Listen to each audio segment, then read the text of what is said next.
నిదురలో నీ కల చూసి తుళ్ళిపడిన ఎదకి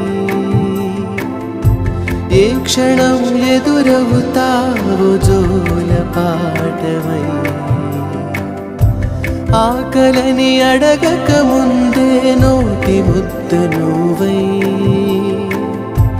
ఏ కథలు వినిపిస్తావో జాబిలమ్మ